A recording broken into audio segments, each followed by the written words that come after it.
Service of the Nigerian Television Authority, NTA. We now bring to you a New Year broadcast to the nation by His Excellency President Muhammadu Buhari, Commander-in-Chief of the Armed Forces, Federal Republic of Nigeria, to usher in the year 2018. Mr. President.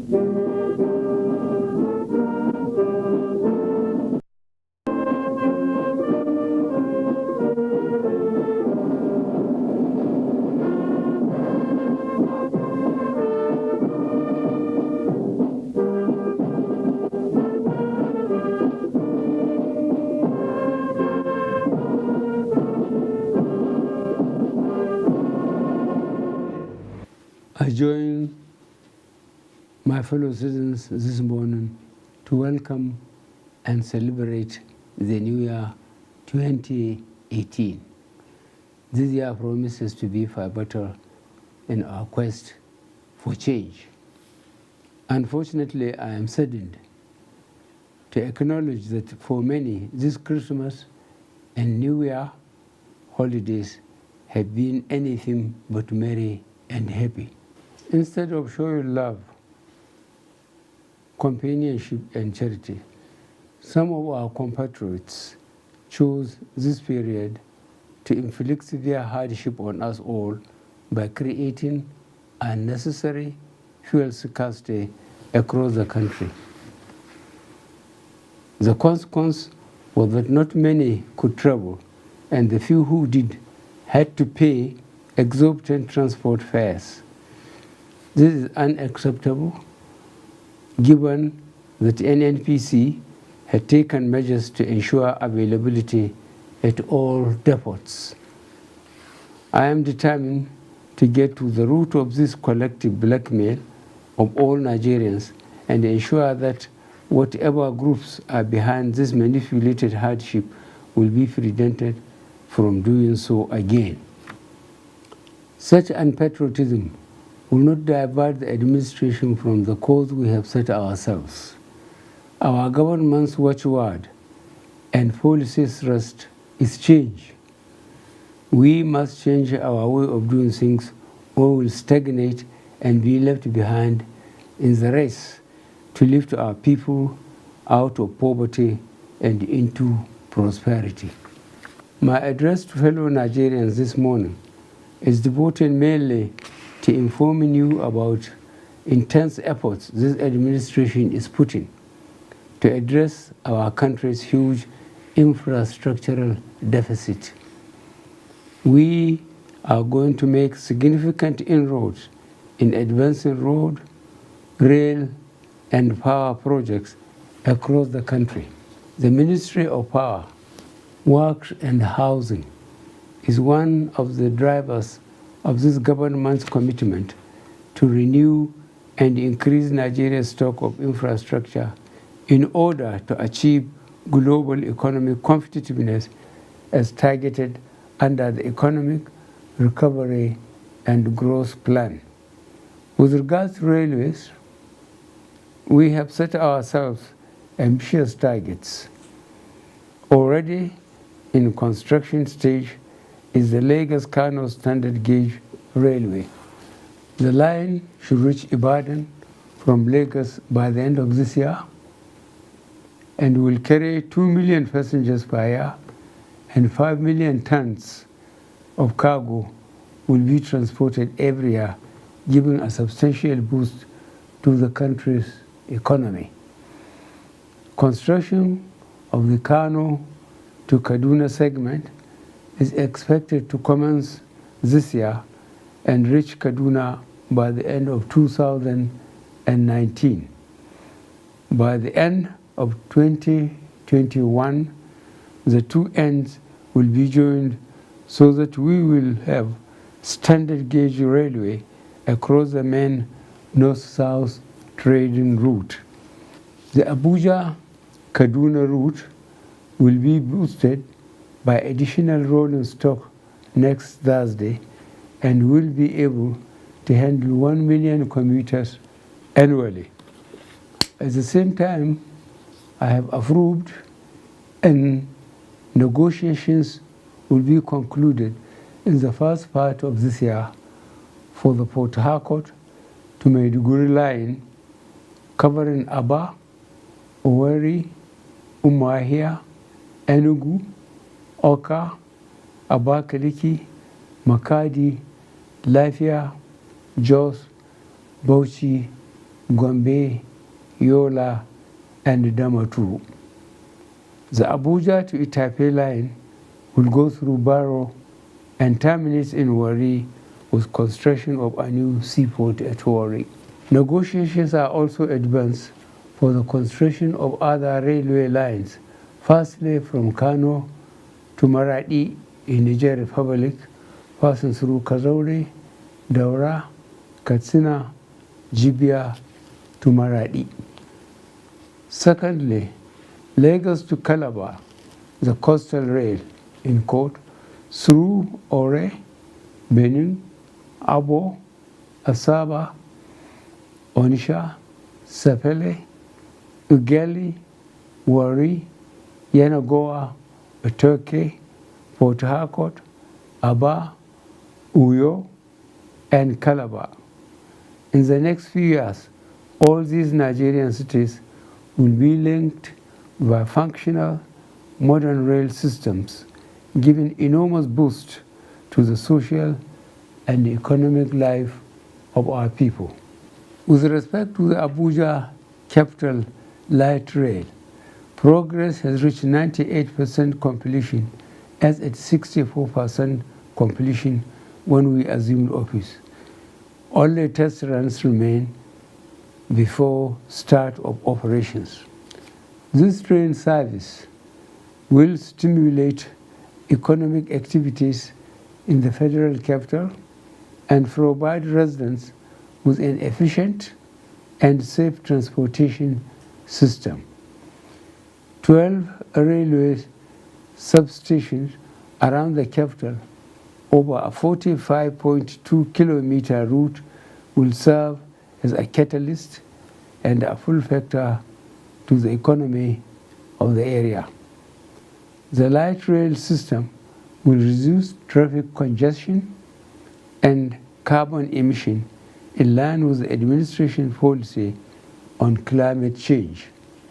Management of Federal Roads Maintenance Agency has been reconstituted and has been charged with a 12-week rapid intervention in road repairs to cover all the geopolitical zones. Government is undertaking repairs and maintenance of 44 roads within the 6 geopolitical zones. 25 major highways will be funded under the 100 billion naira Sukuk facility. Each geopolitical zone will benefit by an equal amount of 16.67 billion naira. The following major highways are to receive sufficient attention. A. Oyo, Obomusho. B.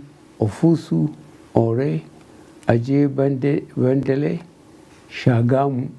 C. Yenagoa Road Junction, Kolo, Otoke, Belsa Farm. D. Enugu, Port Harcourt, Dual Carriageway. E. Onisha, Enugu Expressway. F. Kaduna Eastern Bypass. G. Dualization of Kano Maiduguri Road. H. Dualization of Abuja Lokoja Benin Road. And I. Dualization of Sileja Mina Road. In addition, government has approved work to start on the reconstruction of Abuja, Kaduna, Zaria, Kano Road, which is in a state of disrepair. Work will soon start and is expected to be completed in 2019. More Nigerians across the country are experiencing improved power supply to their homes and businesses. However, power remains a concern to this government because too many people still do not have a regular and reliable supply. The Payment Assurance Guarantee Scheme, which started in January 2016, has enabled the Nigerian bulk electricity trader to raise so far 701 billion naira to assure generation companies of at least 80% payment for any power delivered to the national grid. Consequently, generation has now reached 7,000 megawatts. On December 8, 2017, the country achieved 5,155 megawatts of power delivered to consumers, the highest level ever recorded.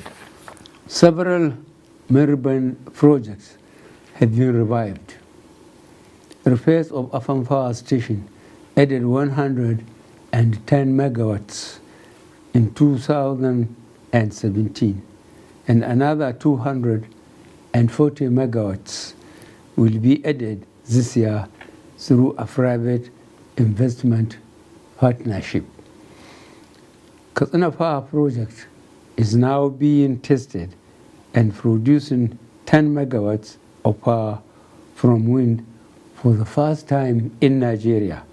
It should be fully operational this year. The Zungeru 700 megawatts hydroelectric power project, stalled by court cases, is due for completion in 2019. The transmission and other requirements to operate the 30 megawatts Gurara Phase 1 hydroelectric plant, the 40 megawatts Kashimbila hydroelectric plant, and the 215 megawatts Kaduna gas LPG diesel power plant will also be completed this year. A landmark project, Mambila hydroelectric power project, is at last taking off. This project has been on the drawing board for 40 years, but now the engineering, procurement, and construction contract for the 3,050 megawatts project has been agreed with a Chinese joint venture company with a financing commitment from the government of China. Completion is targeted for 2023. As I mentioned earlier, Transmission Company of Nigeria can now distribute all the 7,000 megawatts that can be generated.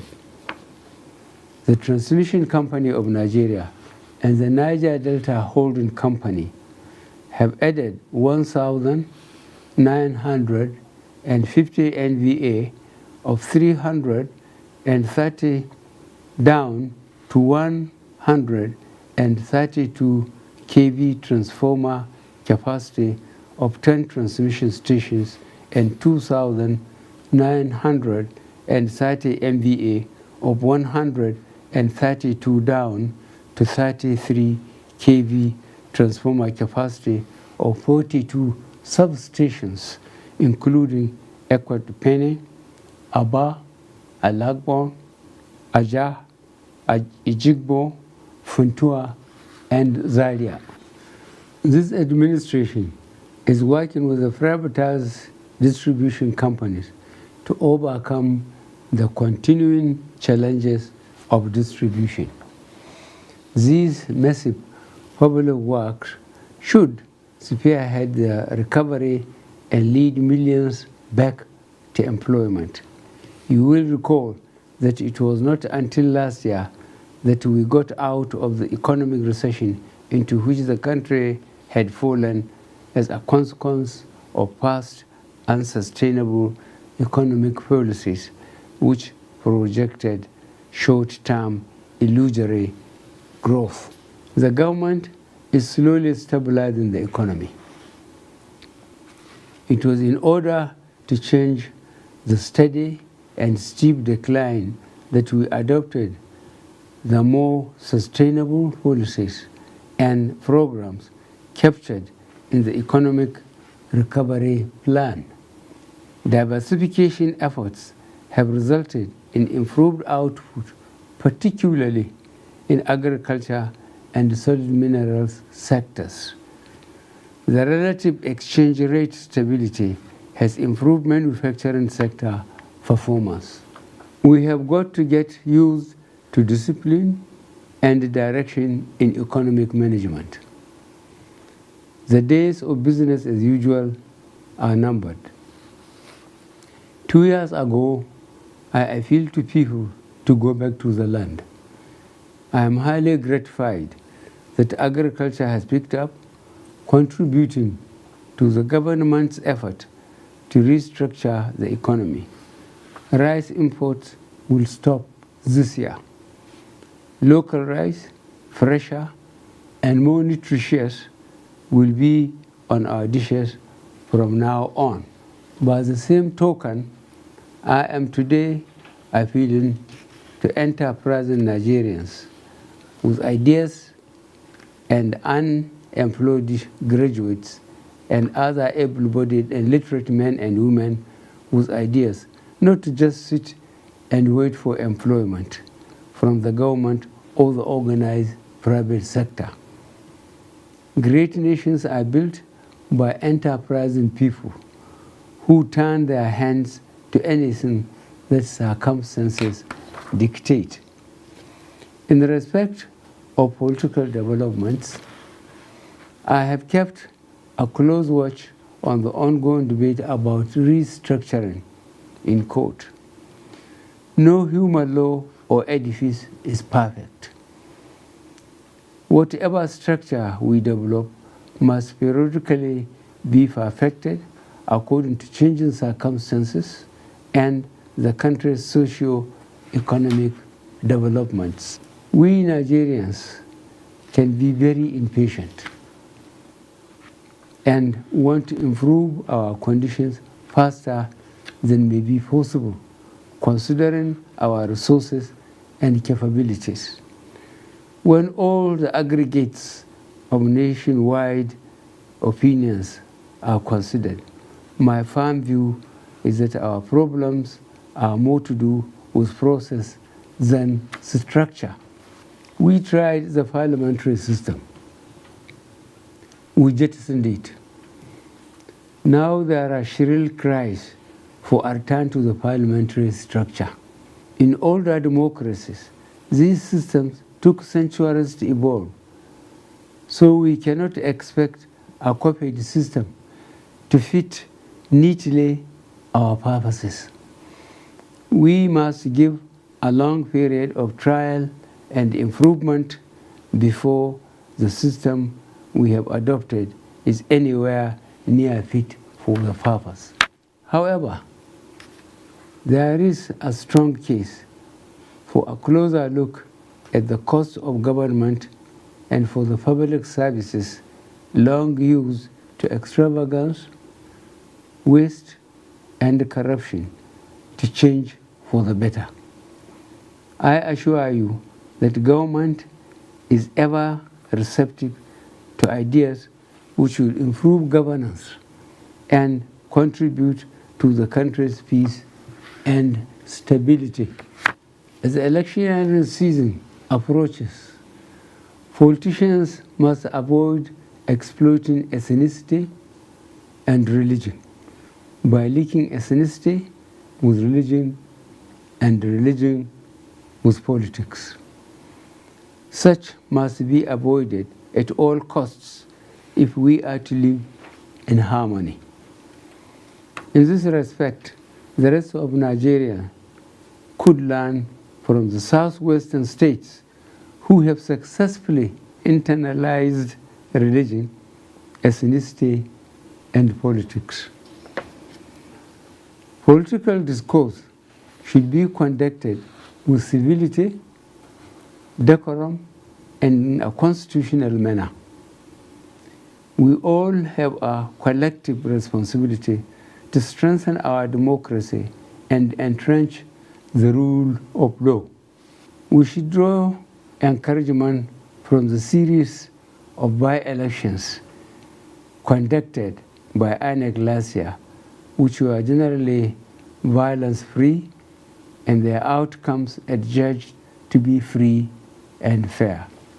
Before I conclude my address, I must reassure my fellow citizens that security of life and property is still top of our government's agenda. We have since beaten Boko Haram. Isolated attacks still occur, but even the best policed countries cannot prevent determined criminals from committing terrible acts of terror, as we have seen during the first years in Europe, Asia, Middle East, elsewhere in Africa and America. Our government remains determined to protect all Nigerians in line with our election pledge and promises. On behalf of all Nigerians, let me offer our thanks to the armed forces, the police, other paramilitary forces, and traditional authorities who are working round the clock to ensure that you and I go about our normal businesses in reasonable safety. Terrorism and urban crimes are worldwide phenomena, and our security forces are continuously adopting their responses to changing threats. With regard to rampant cases of kidnappings, we are taking immediate short-term measures to combat this new evil creeping in our societies. Tighter police measures and swift and severe punishment for those proved to be engaged in kidnapping are on the way. With respect to Niger Delta, government is still engaging responsible leadership of the communities to help in identifying and addressing genuine grievances of the region. Our Clean Up program, in collaboration with the United Nations, is making satisfactory progress. I am grateful to all the governors and other political and community leaders of the Niger Delta states for their part in bringing relative peace to the areas. Finally, let me again express my heartfelt thanks to all Nigerians who prayed for me during my illness last year. I feel deeply humbled by your prayers and good wishes, and I am more determined than ever to serve you to the best of my ability. Good morning, and I wish everyone a happy new year.